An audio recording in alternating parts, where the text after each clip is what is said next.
ನಾವೆಲ್ಲ ಪ್ರತಿದಿನ ನಂಬರ್ಸ್ ಬಳಸ್ತೀವಿ ಅಲ್ವಾ? 1, 2, 3 ಹೀಗೆ. ಇವು ನಮ್ಮ ಜೀವನದ ಒಂದು ಭಾಗವೇ ಆಗಿ ಹೋಗಿದೆ.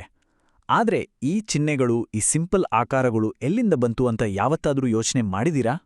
ನಾವು ದಿನಾಲೂ ಯೂಸ್ ಮಾಡುವ ಈ ನಂಬರ್ಸ್, ಅದರ ಶೇಪ್ ಇದೆಯಲ್ಲ, ಅದರಿಂದೇ ಏನಾದರೂ ಒಂದು ಲಾಜಿಕ್ ಇದೆಯಾ ಅಥವಾ ಯಾರೋ ಸುಮ್ಮನೆ ಗೀಚಿದ ಚಿತ್ರಗಳಾ ಇವು?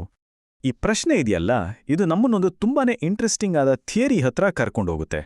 ಬಹುಶಃ ನಾವು ಅಂದುಕೊಂಡ ಹಾಗೆ ಇವು ಸುಮ್ಮನೆ ಗೀಚಿದ ಗೆರೆಗಳಲ್ಲ, ಇದರ ಹಿಂದೆ ಒಂದು ಸಖತ್ ಲಾಜಿಕ್ ಅಡಗಿದೆ ಅಂತ ಅನ್ಸುತ್ತೆ.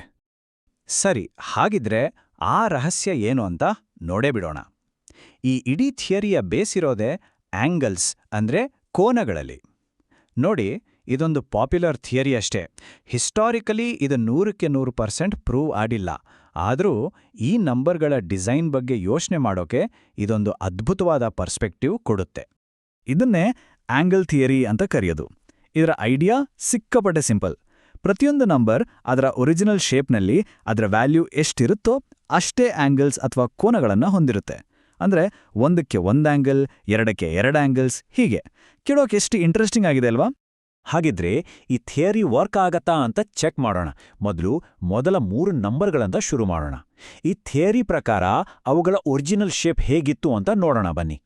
ಮೊದಲನೇದಾಗಿ ನಂಬರ್ 1. ಅದರ ಒರಿಜಿನಲ್ ಶೇಪ್ನಲ್ಲಿ ಮೇಲ್ಗಡೆ ಒಂದೇ ಒಂದು ಶಾರ್ಪ್ ಆಂಗಲ್ ಇತ್ತು, ಒಂದೇ ಒಂದು ಕೋನ, ಒಂದೇ ವ್ಯಾಲ್ಯೂ. ಎಷ್ಟು ಸಿಂಪಲ್ ಮತ್ತು ಪರ್ಫೆಕ್ಟ್ ಅಲ್ವಾ? ಸರಿ, ಈಗ ನಂಬರ್ 2 ಕಡೆ ಬರೋಣ. ಅದರ ಹಳೆ ಶೇಪ್ ಇಂಗ್ಲಿಷ್ ಅಕ್ಷರ ಝೆಡ್ ತರ ಇತ್ತು.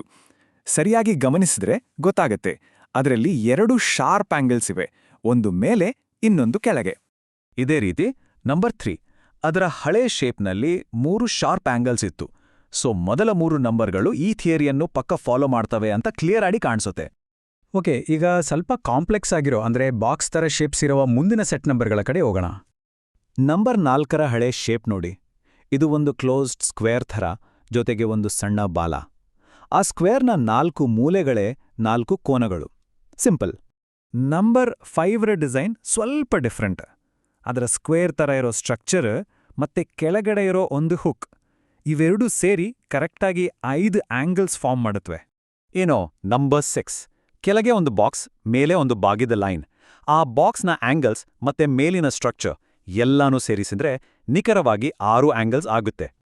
ಸರಿ, ಈಗ ಈ ಸಿರೀಸ್ನ ಕೊನೆಯ ಹಾಗೇನೆ ತುಂಬಾನೇ ಕಾಂಪ್ಲೆಕ್ಸ್ ಆಗಿರೋ ನಂಬರ್ಗಳನ್ನ ನೋಡೋಣ. ನಂಬರ್ 7ರ ಡಿಸೈನ್ ನೋಡಿ. ಮೇಲಿನ ಅಡ್ಡಗೆರೆ, ಕೆಳಗಿನ ಲಂಬವಾದ ಗೆರೆ ಮತ್ತೆ ಮಧ್ಯದಲ್ಲಿ ಒಂದು ಸಣ್ಣ ಕ್ರಾಸ್ ಲೈನ್. ಇವೆಲ್ಲ ಸೇರಿ ಕರೆಕ್ಟಾಗಿ 7 ಆಂಗಲ್ಸ್ ಕ್ರಿಯೇಟ್ ಮಾಡ್ತವೆ. ನಂಬರ್ 8ರ ಡಿಸೈನ್ ಇದೆಯಲ್ಲ, ಅದು ಮಾತ್ರ ಸಖತ್ ಬ್ಯೂಟಿಫುಲ್ ಆಗಿದೆ. ಸಿಂಪಲ್ ಆಗಿ ಹೇಳೋದಾದ್ರೆ 2 ಸ್ಕ್ವೇರ್ಗಳನ್ನ ಒಂದ್ರ ಮೇಲೆ ಒಂದು ಇಟ್ಟ ಹಾಗೆ. ಒಂದು ಸ್ಕ್ವೇರ್ಗೆ 4 ಆಂಗಲ್ಸ್, ಹಾಗಿದ್ರೆ 2 ಸ್ಕ್ವೇರ್ಗೆ 8 ಆಂಗಲ್ಸ್. ವಾವ್, ಎಂತ ಕ್ಲೆವರ್ ಡಿಸೈನ್ ಅಲ್ವಾ? Finally number 9. ಅದರ ಕಾಂಪ್ಲೆಕ್ಸ್ ಡಿಸೈನ್ ಅಂದ್ರೆ ಮೇಲ್ಗಡೆ ಇರೋ ಸರ್ಕಲ್ ತರಹದ ಭಾಗ ಮತ್ತೆ ಕೆಳಗಡೆ ಇರೋ ಕರ್ಲ್ ಸೇರಿ ಒಟ್ಟು 9 ಆಂಗಲ್ಸ್ ಫಾರ್ಮ್ ಮಾಡ್ತವೆ.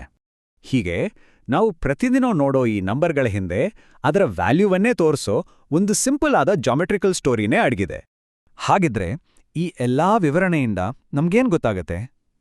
ನಮ್ಮ ನಂಬರ್ಗಳ ಶೇಪು ಸುಮ್ಮನೆ ರ್ಯಾಂಡಮ್ ಆಗಿ ಬಂದಿದ್ದಲ್ಲ. ಅದರ ಹಿಂದೆ ಒಂದು ಸಿಂಪಲ್ ಆದ, ಆದರೆ ತುಂಬಾನೇ ಅದ್ಭುತವಾದ ಒಂದು ಲಾಜಿಕ್ ಅಡಗಿದೆ.